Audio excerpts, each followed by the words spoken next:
Hey, welcome back to the TEHNC podcast. It's another in our series, The New Black Cinema for White People. And I realize now maybe we should have just said African American cinema because the term black calls attention to color, whereas we don't call Asian Americans, yellow Americans, the new yellow cinema or the new whatever. So Right. maybe we should really call it the new African American cinema, but we've already called it the New Black Cinema for White People and it has a nicer ring to it, so maybe we'll leave it at that. But at any rate, we are now taking another look at Ava DuVernay. If you haven't already seen the introduction we did and last week's podcast, which was about Ava DuVernay and the way she uses complex communication in her work as an example of complex communication they were talking about, and so we recommend that one. Right. And now we want to take a look at some other Ava DuVernay films as well. And well, we went through Middle of Nowhere a bit, which we both like a lot. Yeah. And then there's also Selma. Selma's amazing. Selma's a really interesting film. By the way, I'm leaving my hair down in honor of Ava's fantastic locks. So I just thought I'd leave my hair down to honor her. So Selma, a fantastic film. And what I kind of mentioned, what really struck with me is how much of a tactician Martin Luther King is. It's really humanizing him and humanizing all the people around him. These are just people who said, we've had enough of this. We're not going to be second-class citizens. And the only way to get that is to nonviolently put your body in the line of clubs and batons.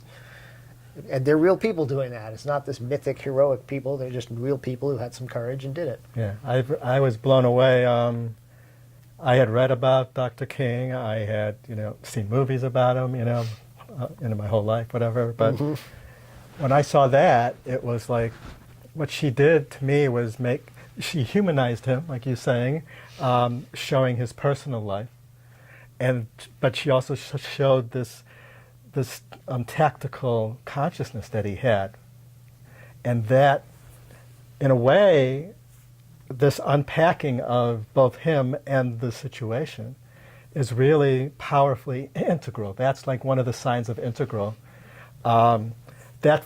The kind of consciousness that she's showing us in Dr. King is really integral consciousness, which is he's looking at the big picture, but he's also being in the relationship reality and in personal reality, and in the cultural domain, and then in the big social.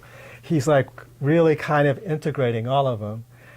He falters. He's got some flaws, which is great to give us that humanness, but. She's really kind of showcasing him as an integral thinker for me. And that kind of blew my mind. Right. But I had no idea that Dr. King was that kind of person, basically, that kind of person who has that. I just never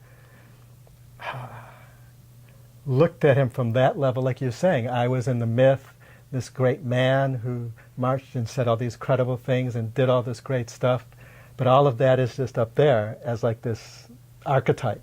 Mm-hmm. Yeah, I was struck by the film as well, and partly what we're talking about, that tactical quality of him, but also as an example of the communion storytelling that we really want to talk about in this episode of the podcast, which is the loving communion of Ava DuVernay. And she seems, of all the filmmakers we've looked at, she's the most interested in communion, which is the connections between people, their emotional connections, the relationships, and how those form, and how people's feelings are relevant in every scene. So she does that in all the things, including Middle of Nowhere, which we talked about a bit in the last one. But in this one, the film opens with him with his wife, first trying to do his speech, and then you feel that they love each other, but you also feel that there's tension, which you don't necessarily know why. All you find out pretty quickly is because he has other women. And the film never really condemns him even for that. It just allows him that he's not perfect. Well, here's one of the secrets of this communion and loving field that we're talking about, that all the filmmakers have, but she is kind of like really grounded and centered in this, like you said, is that she doesn't condemn anybody. They don't attack, they don't condemn people. Everyone is human. Everyone, has good and bad. Everyone is struggling. They're just at different levels of consciousness. And it's the structures of society, the systems, the collective mechanisms that have been created is what's bad. Right. Now, in this film, I do think the way she depicts the Southerners is a little bit more two-dimensional than it might have been. But I also know it's a Hollywood film ultimately, and that there are limits to what you can do. I semi-agree. Really? I think by what she did for me is, while showing, you know, the prejudice and the kind of that hatred in these other people, in these white people, you know, in this particular story, she's also talking about consciousness. She actually literally has the character say, "This is about elevating white consciousness." Right.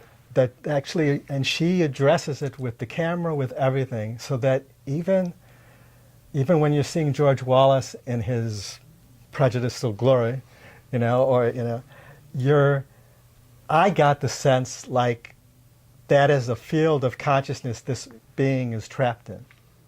Right. There's a sense, for me it's a subtle, but it's there. Right. It's like, even, you know, so everybody is caught in these different fields, and I felt her kind of subtly kind of holding that.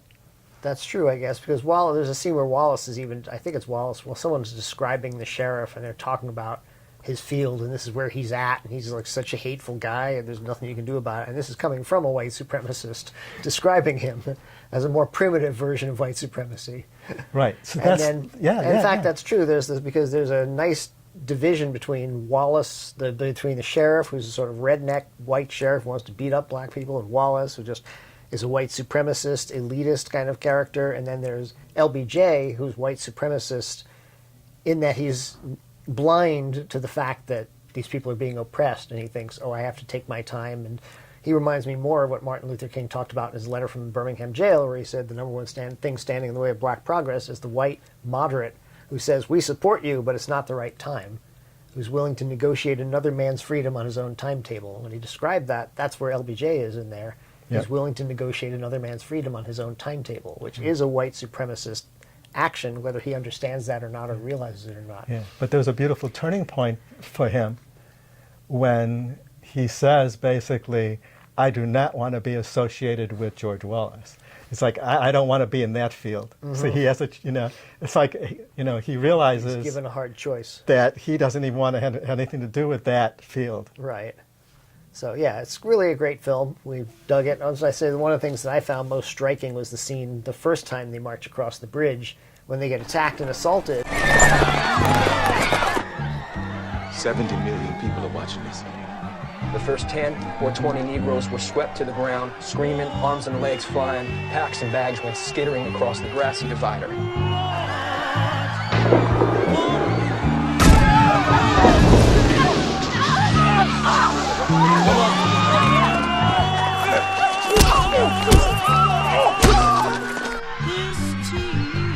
Those still on their feet retreated.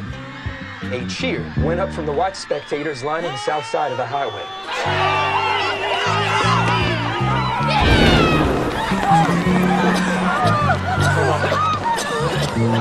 Come on.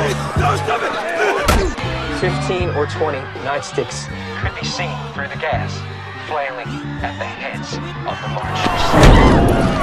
The Negroes cried out as they crowded together for protection, and the whites on the sidelines whooped and cheered. In a typical Hollywood film, first of all, the way blacks are depicted, they're always just suffering martyrs who get beaten up and they have no agency of their own. And in this film, they have all the agency. And also, there's kind of a celebratory quality to it when they're all being beaten up, because they're also showing white people watching it on television and reacting with horror and anguish and seeing this happen. And that's the tactic was designed for that. There, once again, why this film is integral is the center of gravity of that moment is consciousness. Mm-hmm. It's the joy, the uplifting that you felt is seeing consciousness wake up, that it was waking people up. Right. And that was the intention, is to wake up consciousness.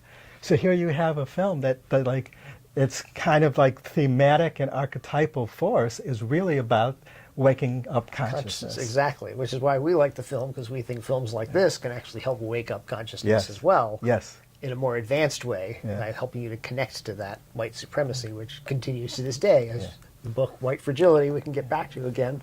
Now you mentioned agency, and we talked about communion, so we should talk about So we this should now. talk about agency and communion a little bit, and then we'll talk about 13th. But when we talk about communion, there's two different qualities, which are essentially masculine and feminine qualities, although Yeah. not male and female exactly, but agency being action, the male quality, and communion being connection, more the female, Masculine. or feminine rather, quality. And the masculine, feminine. Yeah. So the tendencies are to be on those sides. Yeah, we all have masculine and feminine traits or tendencies, or Right. however you want to call those.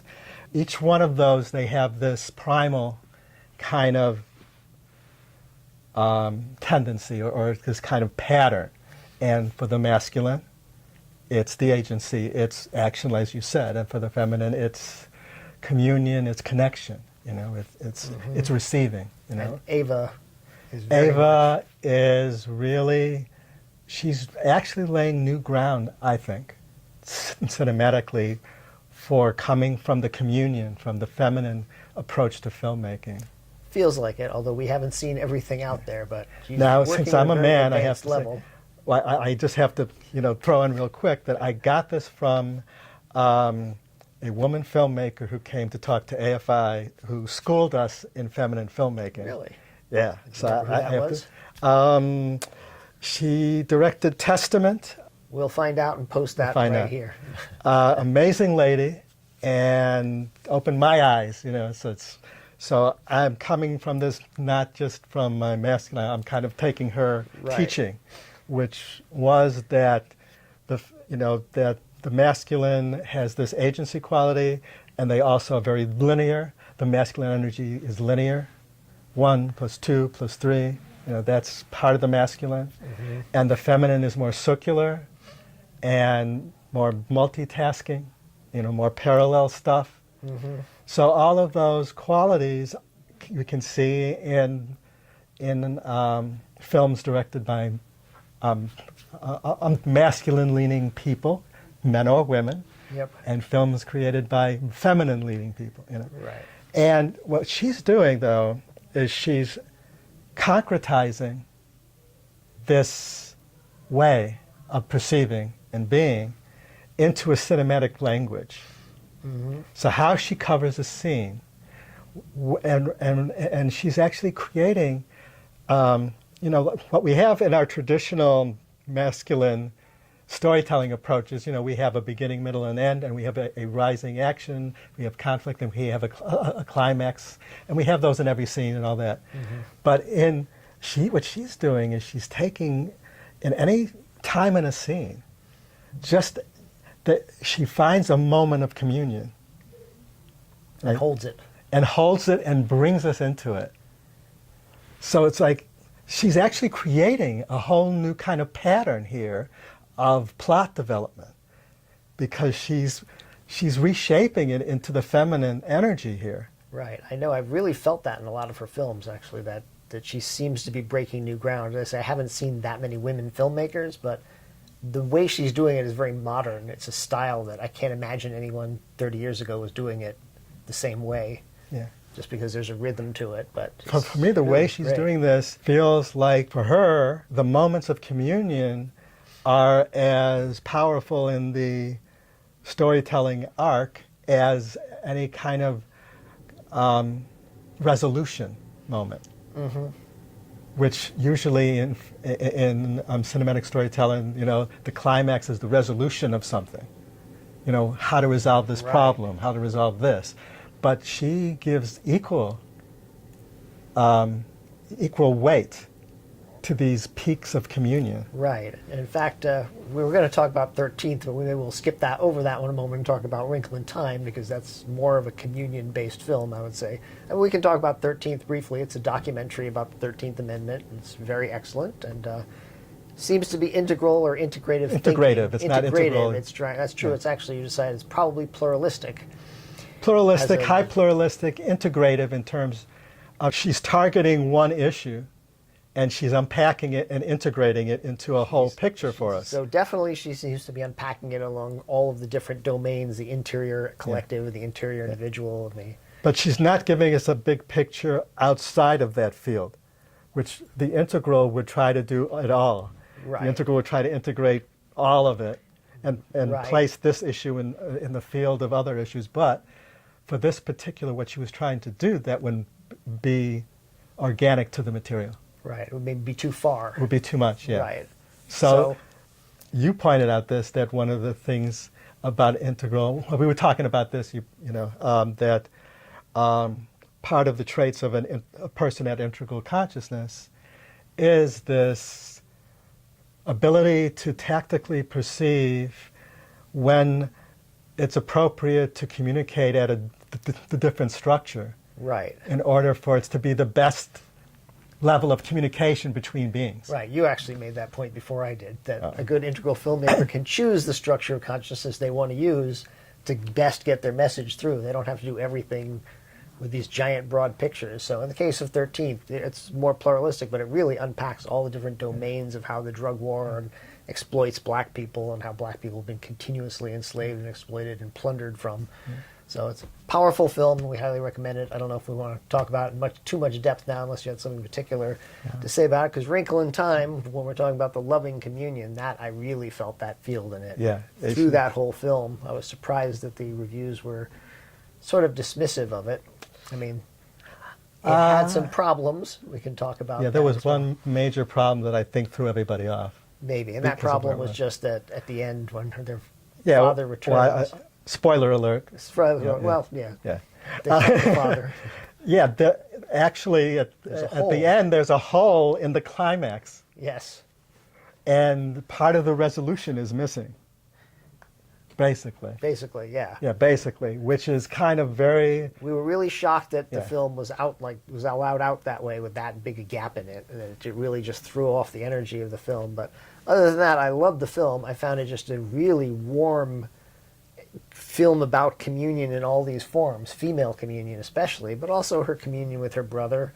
So when you compare it, we were talking about if you compared to a normal Hollywood film, like a lot of Spielberg films or whatever, they start right out with kids, siblings fighting with each other, and that's how you establish that they're siblings, and you start out with parents being lame or some kind of thing. And this one starts right out with a really loving scene with her father, that the girl has with her father, and you find out they're going to adopt a boy. And they chat a little bit, and they say, we'll love him just as much because love just unfolds within itself, and it has this nice little metaphor he tells her. And then the father disappears, and we're 5 years later, and now she's got this brother that they adopted, and it starts right out with her being loving to him and him being loving to her, in a really nice scene where they talk about their dad in a sort of mature way for young kids, you know. And the camera is loving. Mm-hmm. The camera is like, loving. it's like there's and the sound and everything, the whole energy of the scene, the mise en scène that she's creating Yep. is this loving, this all-embracing field of love. Yep. And then later on, you find out even the girl who's sort of the villainous girl, who's the mean, beautiful, presumably rich girl who mistreats her, you find out she's also a person who's suffering, who's just projecting her unhappiness onto others. There it is again, that compassion for all beings and not attacking anyone. Communion, not attack. Right, but this one takes you on that journey because it starts out not on the attack. It starts out showing her as a villain, as a mean person. Yeah. But part of that journey that the young girl goes on is that she also grows up and gets a broader perspective on everyone and everything as part of becoming a master of time, time and space. But so that one, throughout that film, all the characters are very emotionally connected, and she's looking for her father. And to me, the scene that really blew me away was the scene where she finds her father, and they just weep into each other's arms for a long time. She's like, "Dad," and he's crying way longer than a male filmmaker would ever do. It would be like, "Oh, thank goodness!" It would be a big hug, and then we need to get out of here, and then we'd what's the next point? This one was just let's just hug this out for a long time and cry it out. And For me, that was great, and I also liked the moment that you pointed out first that I didn't kind of. I saw it the first time and it hit me, but it didn't hit me really until the second time after we talked about it. That there's a moment where they're traveling and they're going to talk to, I think, the magician or the wizard or whatever, and the Zach Galifianakis character. Yeah, and there's a quest to go see him, and they're walking down a path to go see him, and so the agency is all set. We've got this, this traditional kind of mythic story, quest-going pattern, you know. And in the middle of that, we have this moment with the character that Oprah is playing, and our lead girl. She takes us into this communion moment, deep communion moment, in the middle of this journey into this place that we're going, you know, as part of our quest. Like like we're there, and everyone's going in. We've reached the outcome, but wait. Let's go. She tells her to hang back, basically, in some way or the other, and then she puts her arm around the girl, and it becomes the sort of wise counsel the girl needs in that moment, and you can feel how nice it is that she does that for her. Yeah, and there's a feminine wisdom that she's sharing, and it's just... Yeah. But it's just, that to me is a great example of the difference between agency and communion. You know, that was like an agency, perfect frame for an agency process. And she kind of interrupts it. Yeah, she does that quite a lot, actually, with different characters, and finds their emotional centers. And she brings us into that center when it's just the right moment. Right, and I have this term I love called entrainment, where I think a lot of the films we're seeing are sort of an entrainment for audiences. Like, I think Sorry to Bother You is like a training for people who want to resist, who want to maybe strike against their place of work. It's kind of showing you the process a little bit so you can see it. Like with Selma, you're like, oh, they actually... It's not magic. You just have to refuse to do something. You have to stand there if you want to put your body on the line. And this film, to me, is like an emotional entrainment, Wrinkle in Time. Actually, a lot of her stuff is, but this one, because it's a children's film, it's a Disney film, and the people watching it could be young kids too. So for them to see a film with this much emotional connection is training them to think about emotions, when most films train you not to think about emotions. It's not only training you to think about emotions, it's imparting a kind of shift in terms of how important emotions actually are. Mm-hmm. So it's actually also kind of sending a message that the emotions are more important than we give it. Well, in fact, that becomes the point of the film at the end, with the kid, with her brother. Yeah. And so there are lots of great scenes and just lots of... and even just, I think this film would have made much more money if they just made a trailer out of the scene with the little kids bouncing the basketballs on that real eerie scene. Yeah, this film had a lot of really neat... That could have been the whole trailer. This film had a lot of really neat kind of scenes that were either eerie or sort of creative or kind of beautiful. Very creative, a lot of beautiful things in this film. Yeah. The camera work is very kind of lush and Fantasia-like, sort of. Mm-hmm. So I think she's just a fantastic filmmaker. We love her. So yeah. Now we have to see 28th of August, the film that just premiered today, although maybe it's been playing in the Smithsonian. It's one about a significant date of her African-American history, the 28th of August, when a lot of different things happened. But yeah, so that's what we're talking about. We're talking about communion, the loving communion, and we first got that notion, well, the loving, enveloping field of love we talked about on the Black Panther podcast, but you haven't checked those out. Highly recommend those as well. Because Ryan Coogler is also a very important part of this.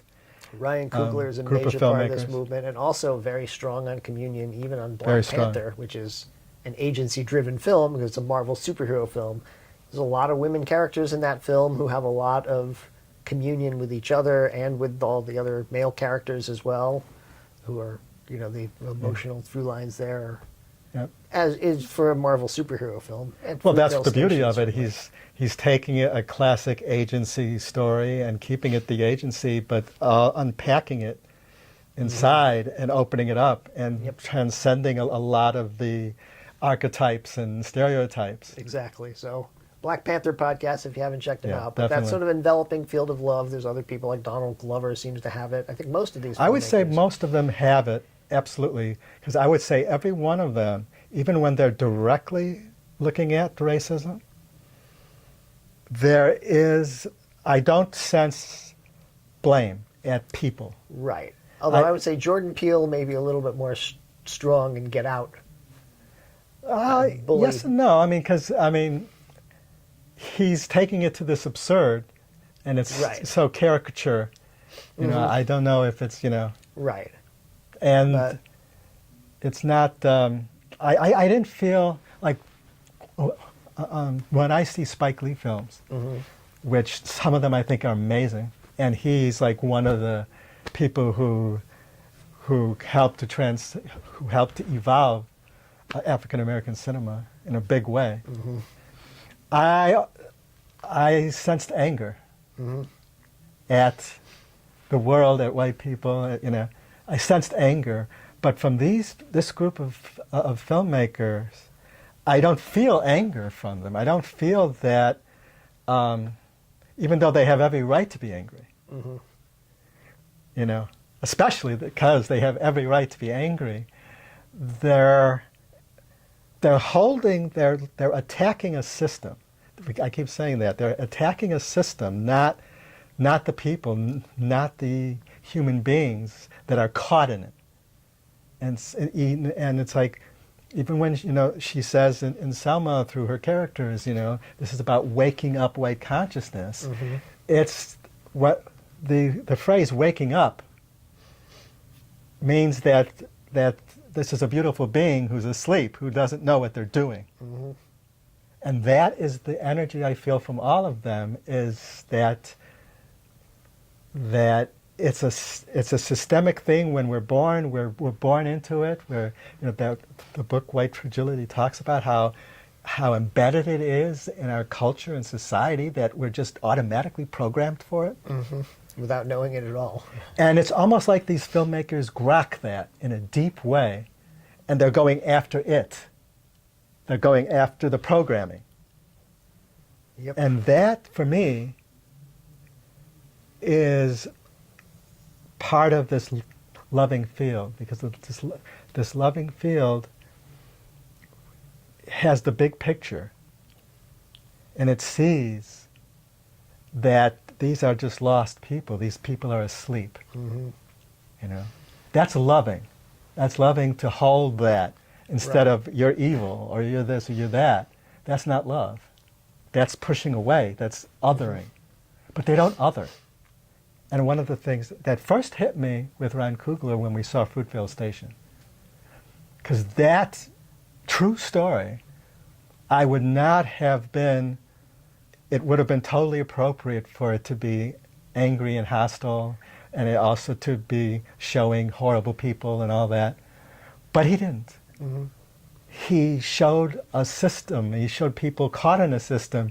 There was a point where the police officer, one of the police officers who'd done something, it looked like he like woke up to his humanity for this moment. Mm-hmm. And, you know, so they all have that, and she really personifies it and goes for it.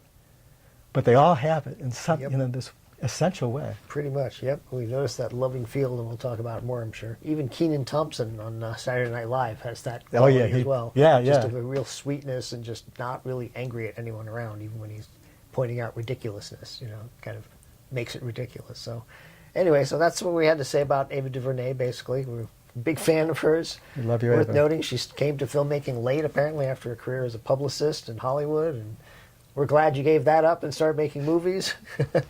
And we're going to come back next time and talk about another filmmaker. I'm not sure who yet. Did we decide who? I don't think so. I don't think so. Well, you'll find out next week. It'll be a surprise. Thanks again for joining us, and we'll see you next week. Don't forget to give us a like and a subscribe, and come back next week.